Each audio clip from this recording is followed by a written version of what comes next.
Tá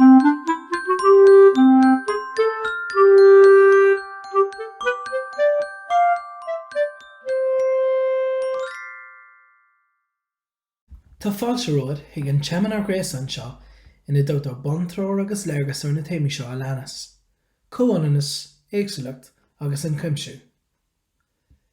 Cuirtear taighdeas an áras na léargas sin agus tá siad bunaithe ar cinnte cigarí is suíomhanna ólam agus cuireann na luath óige agus ar an triúr atá tugadh cigarí de híomhanna ar mhaithe le fios a chothú.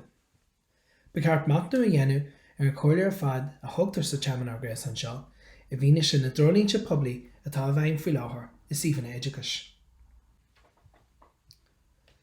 Sa teamán gréas an tosaí seo, pléitear le Comhionannas, le Éagsúlacht agus le Ionchuimsiú, agus breithnítear ar conas is féidir le daoine fásta, takeú le leanaí óga agus iad a chothú chun go mraithidís féinireacht agus muinteras. Glacadh bumat inis chun smaointear an bhrí atá le Comhionannas, Éagsúlacht agus Ionchuimsiú. Luachtar an méid seo a leanas in aistre creat coraclam na luath óige. Tá sé thar bheith táhairteach Comhionannas agus Éagsúlacht a chothú le linn na luath óige. Séir atá a gceist le Comhionannas a chothú na sucí níos curtha crothú inar féidir le gachta na páirt chorthnam a ghlacu agus ina bhfuil deis acu uile bar agama sa bhaint amach. Séir atá a gceist le Éagsúlacht na fáilte a chomh raibh éagsúlachtaí individuala agus grúpaí agus a thuiscint go cuid den tíl na héagsúlachtaí sin. Tugann cigarí faoi deara is suíomhanna ard caighdeán go mbíonn córáite measúla an idir cleachtarí agus tuismitheoirí agus idir cleachtarí agus leanaí ina léiriú ar áitis cothaíocht dearfach an taobh. In na hananta sin, má dhéanann siad cileadú ar chúirí teaghlaí, thuig le cleachtarí a chéintú go bhfuil Comhionannas deise an do gach leanú, beag bean ar inscne, creidú, cultúr, cumas, ís, eitsneacht nó cúlra teaghlaí. Ní achtar aon leanamh ar cúl. Tacaíonn síolta an creathlach náisiúnta cáiliachta de Oideachas na luath óige leis an rud tábhachtach atá ag daoine fásta i mreastain féinireachta agus muinteras na leanaí a chothú. Stanachnítear an gur gá de híomhanna tuiscint dearfach agus meas dearfach ar éineacht agus carta daoine eile a chur chun cinn. Dearbhíonn cigarí an raon leathan deisina a néascaíonn cleachtarí is suíomhanna an éifeachtacha, chun santraithe agus cúirí cultúrtha na leanaí a aithint agus a chéileadú. Aithníonn cigarí go bhfuil cultúr náidir measa ans na suíomhanna sin, ar áitina iad an bhfuil leanaí, an bhfuil teaghlaí agus na bhfuilfearna den tuairim go dtugtar meas dóibh. Cruthaítear tachar bartais, nó san imeachta agus cleachtais sanaithe sna suíomhanna sin, chun go gcuirte ar cumas gach leanú agus gach de na fásta féinireacht bhainneach go obair stó féin agus banrúpa. Sa ceart éagsúlachta Comhionannas agus Ionchuimsiúthe agus trolínse den cuireann agus den Oideachas luath óige, tacaítear le cleachtarí luath bhlianta a bhfuil i gceist le cultúr cuimsiúthaach a inniuchú agus a thuiscint agus cultúr cuimsiúthaach a orbairt. Cuirtear an córthaige friclíonta chun cinn sa ceart agus trolínse. Leis an córthaige sin, deantar céileadú ar an éagsúlacht agus cuirtear na ionchur an neamhbhainneas ar leanaí ar shaighlí agus ar phobal éagsúla.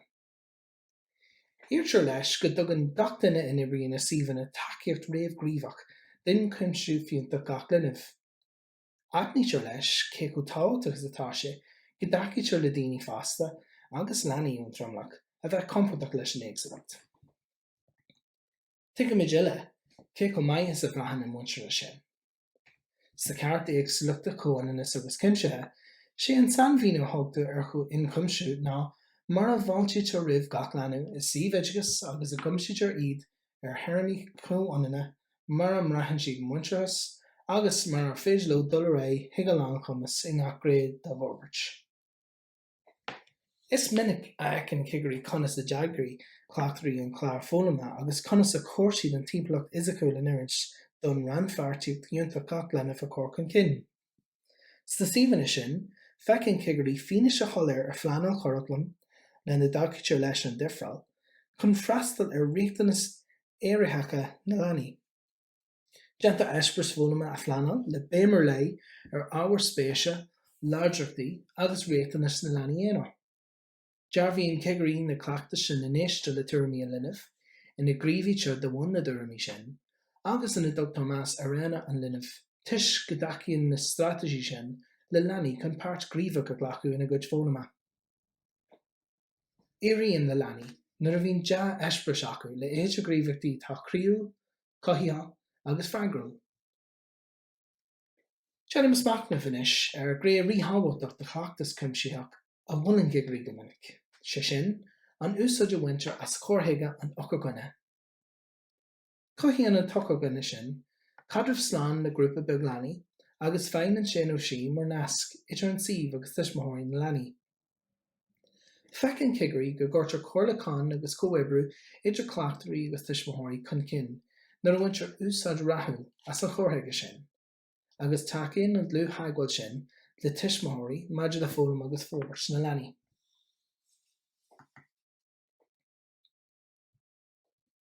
Buna úsáid is prinsipal aistir agus síolta agus is taide náisiúnta agus idirnáisiúnta ar réin, mar foinsí taigeartha nuair a bhíonn creatcháileachta de cigartaí atá díreithe ar néideachas na nuamhlínta leis an réideachas a chur le chéile. Cuirtear sin arbhán na príomhghréithe den deachleachtas sa suíomhanna ólam agus cuireann na luáige agus déanta sa láthair a rangúán faoi ceithre réimse idirgéalra leathanna. Leagtar béim an aistir ar cé go táhacht agus atá sé, go bhfuilmíon leanaí is suíomh ina bhaonn siad taceacht ar éar a réachta na sanracha féin. Cuireann sé sin ar a gcumas, bar a gcumas a bhain amach.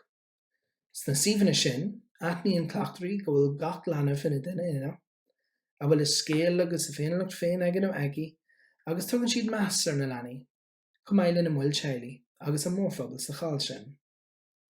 Is mar thoradh ar an cleachtas cuimsiúach sin a spreagtar féinmhachtam na néasach, go gaiisitear a smaointeoireacht agus go gcuirtear fios sa dearú ar na heispras fólama agus na torthaí de leanaí.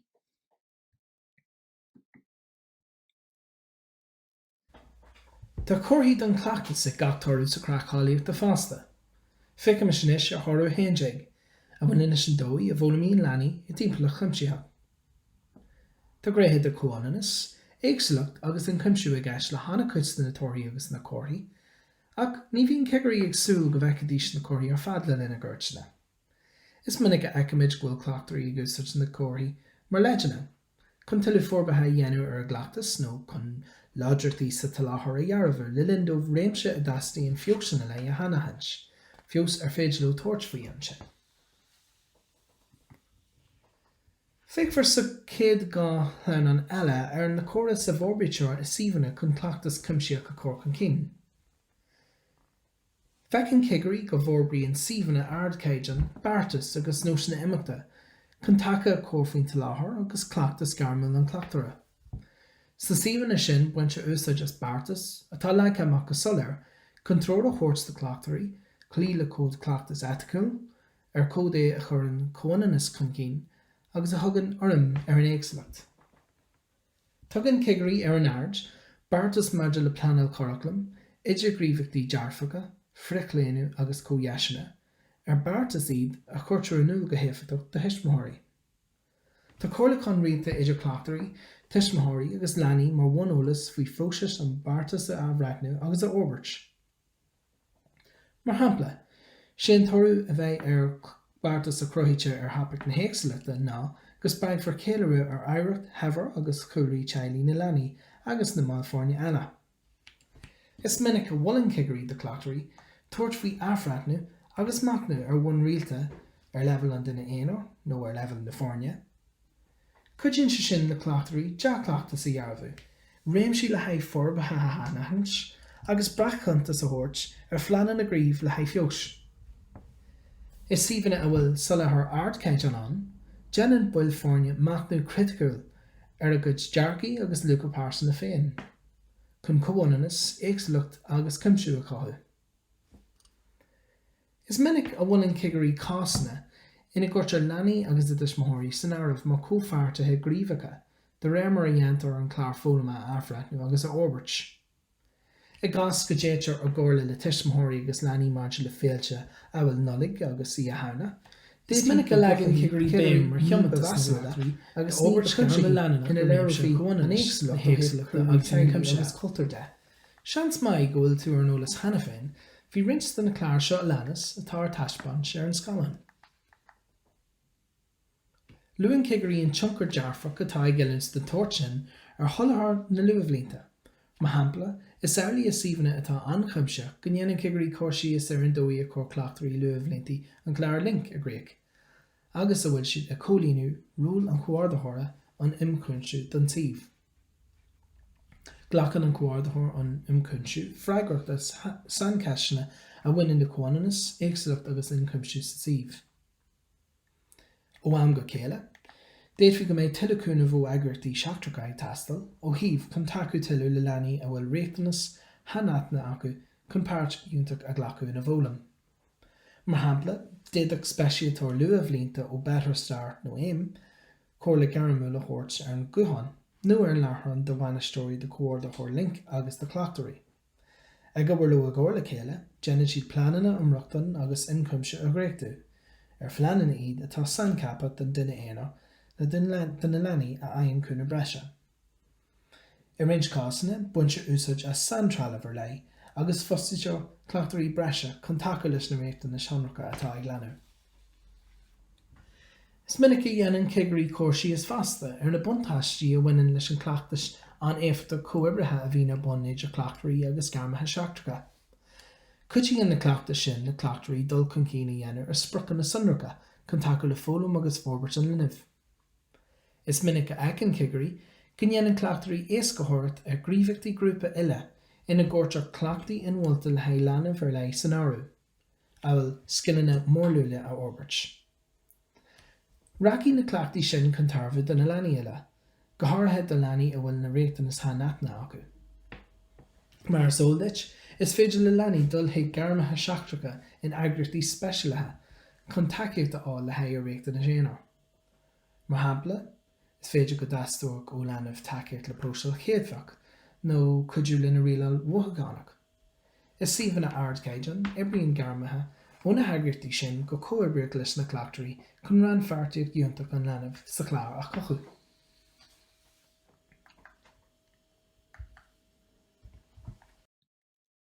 Mar tá lute agin, tá lán daoine bainse clina cínsú go gcuireann síomhanna Comhionannas, Éagsúlacht agus Ionchuimsiú chun cinn. Áiritúil sin, leanaí, tuismitheoirí, cleachtarí luamhlínta, garmathe seachtracha, muinteoirí bunscoile agus an pobal. Déadfaí breist an bláidir féinleachta agus muinteoirise orbairt sna leanaí de bharr an comhibrithe sin. Ag as go bhfuil comhibriú éifeachta go bhain, feiceann cigri go gcomhroinnt fáisnis agus cleachtais idir cleachtarí, tuismitheoirí agus garmathe seachtracha. Sé an toradh a bhí ar comhroinnt den toirt sin nó go gcuirtear ar cumas gach duine páirt ionach go ghlacú maidir le pleananna cuia orbairt ar mhaithe leis an leanamh, de réir mar a oibríonn gach duine chun sprochanna comhainte a bhaint amach. Chuna gceantar áitiúil le cóir asúla de leanaí, déanann na lán síomhanna Greengraph, leor agus léir scanna den ceantar áitiúil a cóir taismaint ina timpeallacht fónama. Cruthíonn rint síomhanna a scéalta sóisialta féin leis na leanaí tríd Greengraph ina léiritear san cóirí áitiúla a cóir duile chéile i leor láimhíonta. An úsáir sin, spreagann cleachtarí comhtháthú pobal go scileúil, fríd ról na níní de friúla sa phobal a phlé, agus fríd íchainteoirí ón cheantar a thabhairt isteach. Fólamíonn na leanaí go leor faoin na cheantar, fríd éisteach le féirmeoir, féachlór, grúigre, na muinteoir bunscoile ón cheantar áitiúil, agus iad ag glóirt faoin na bost, agus faoin dóí a cuidíonn a cuid oibre le daoine sa phobal. Is minic a dhéanann cigri cóirsíos ar an comhhibriú an éifeachtaach idir síomhanna agus eagrachtí pobal a haicíonn le tuismitheoirí. Go háirithe na tuismitheoirí sin atá tar éis bogú isteach sa cheantar. Sa leabharthaíonn na síomhanna sin faisnéis de haighlí faoi uimhreacha teaghála agus síomhanna gréas an úsáideacha, faoi haicí teanga, faoi olanna tuismitheoirí, faoi líonraí tuismitheoirí agus faoi gríomhachtaí seachcurachlam áirithe eile atá bun sa phobal. Chun taca le haistriú na leanaí ó thaobhanna chuig an bhunscoil, is minic go bhfuil an cigri de cleachtarí úsáid a bhaint as an templa tuairiscithe mar scéal an chomhairle náisiúnta choraclam agus masúnachta, chun feisne sa chomhrainn siidir an suíomh agus an bhunscoil. Lena chus sin, tugtar Eolais na muinsirí bhunscoil is sa phlean an Rachtan agus Cuimsiú ó Éim mar a bhaineann faoi gul chun cinn na leanaí I dtaca le sproclanna sunracha fónama. Is féidir le leanaí a aghaidh trealamh speisialathe fríd an taghail an Rachtan agus an Cuimsiú an trealamh sin a thuirtló chun na bhunscoile. Déitaigh go nár ó file sin caithear speisialathe chun go méidir sin an si go comporta sa seomra ranga, nó trealamh tiomnathe éisteachta chun go méidir sin an clisteal ar bhealach níos éifeachtaí. Chun tuileadh tacaíocht a chóirt de aistrin na leanaí, cuirfear ach chun cuimsiúach ar fáil ar líne dar teideal Let's get ready go luath is saoire na bliana fiche féin. Tuirfear feisne sin chun takeú le teaghlaí gach lenamh linn an áirítear na leanaí sin a bhfuil riachtanas breise acu, ar fiú ar an réascáil nó ar an scoildóibh. Míníonn seo insi na difrichtaí idir suíomhanna agus an bhunscoil le haghaidh teismitheoirí agus tugtar feisne inti faoi núsanna imeachta scoile.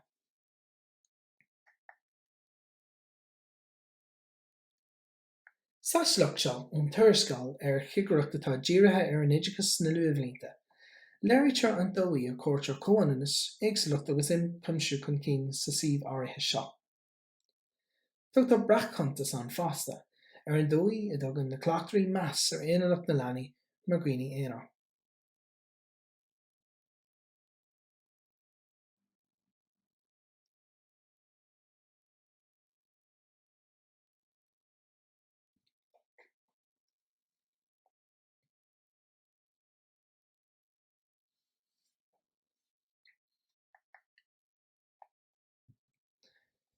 Is lista é seo aisnis bhreise agus acraní bhreise a déadach go bheith na cuide duit.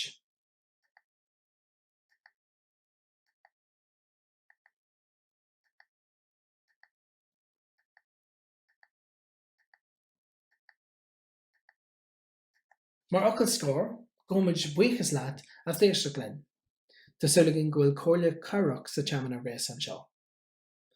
Má bhíonn ceisne nó tuairimí agad, iarr mar dúirt iad a chóranúil, ach an seoladh ríomhas tiomnathe a úsáid. Ag insight/info ag education.gov.ie. Gomid buchas ó chrí leis na bhunscoilna agus an suíomh ólam agus cuireann na luath óige seo an leanas, as na hiomhanna áile a chomhraint linn fa hingéan teamanna réas an seo. Gur maigad agus slán go fóilín.